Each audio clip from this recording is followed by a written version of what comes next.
Hi my dear students, welcome to my channel. നമ്മൾ Onam exam ഒക്കെ ഇങ്ങ് അടുത്തെത്തിയില്ലേ? അപ്പോൾ ഇന്ന് നമുക്ക് അറബിയുടെ മോഡൽ ക്വസ്റ്റ്യൻസ് നോക്കിയാലോ? നമ്മൾ പഠിച്ച കാര്യങ്ങൾ തന്നെയാണ് കേട്ടോ ക്വസ്റ്റ്യൻ പേപ്പറിൽ വന്നിട്ടുള്ളത്. വളരെ എളുപ്പമാണ്, ശ്രദ്ധയോടുകൂടെ ചെയ്യാം. അപ്പോൾ ആദ്യത്തെ ചോദ്യം, ചിത്രങ്ങൾക്ക് നിറം നൽകി അനുയോജ്യമായ പദത്തിന് ശരി അടയാളം നൽകാം. താഴെ 3 ചിത്രങ്ങൾ കൊടുത്തിട്ടുണ്ട്. ആദ്യത്തേത് എന്താണ്? ഒരു പൂച്ചയാണല്ലേ.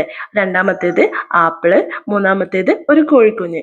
ഇതിൻ്റെയൊക്കെ അറബി പേരുകൾ നമ്മൾ പഠിച്ചതാണ്. ആദ്യം കാണുന്ന 3 ചിത്രങ്ങൾക്കും അനുയോജ്യമായിട്ടുള്ള നിറം നൽകാനായിട്ട് ശ്രമിക്കുക. അറബി എക്സാമിന്റെ ദിവസം ക്രയോൺസ് നിർബന്ധമായിട്ടും കയ്യിൽ വെക്കാട്ടോ. ആദ്യത്തെ ചിത്രം എന്താണ്? ഒരു പൂച്ചക്കുഞ്ഞാണ് അല്ലേ. പൂച്ചക്കുഞ്ഞിനെ എന്താണ് അറബിയിൽ പറയാ? കിത്തുൻ എന്നാണോ കൽബുൻ എന്നാണോ പറയാ? ഏതാണ് ശരി ഉത്തരം? കിത്തുൻ എന്നാണ് അല്ലേ. അപ്പൊ ആ ഭാഗത്ത് ഒരു ഗോളം കാണുന്നില്ലേ ചെറുതായിട്ട്, അതിൽ ടിക്ക് മാർക്ക് ഇട്ട് കൊടുക്കുക. രണ്ടാമത്തേത് ആപ്പിൾ ആണല്ലേ. ആപ്പിളിന് എന്താണ് അറബിയിൽ പറയാ? തുഫാഹുൻ എന്നാണ് അല്ലേ ശരി ഉത്തരം. അപ്പൊ അതിന് നിരയുള്ള ആ ഒരു കോളത്തിൽ ടിക്ക് മാർക്ക് ഇട്ട് കൊടുക്കുക.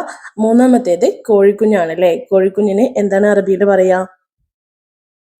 സൂസുൻ എന്നും ബുൾബുൾ എന്നും 2 വേർഡ്സ് കൊടുത്തിട്ടുണ്ട്. ഏതാണ് അതിൽ കറക്റ്റ് ആയിട്ടുള്ള ആൻസർ? സൂസുൻ എന്നാണ് അല്ലേ.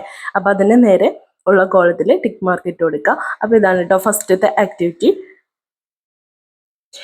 ബാക്കി വരുന്ന ക്വസ്റ്റ്യൻസ് അടുത്ത വീഡിയോ ആയിട്ട് ഷെയർ ചെയ്യാം കേട്ടോ. ചാനൽ സബ്സ്ക്രൈബ് ചെയ്തിട്ടില്ലെങ്കിൽ ജസ്റ്റ് ഒന്ന് സബ്സ്ക്രൈബ് ചെയ്ത് സപ്പോർട്ട് ചെയ്യാം.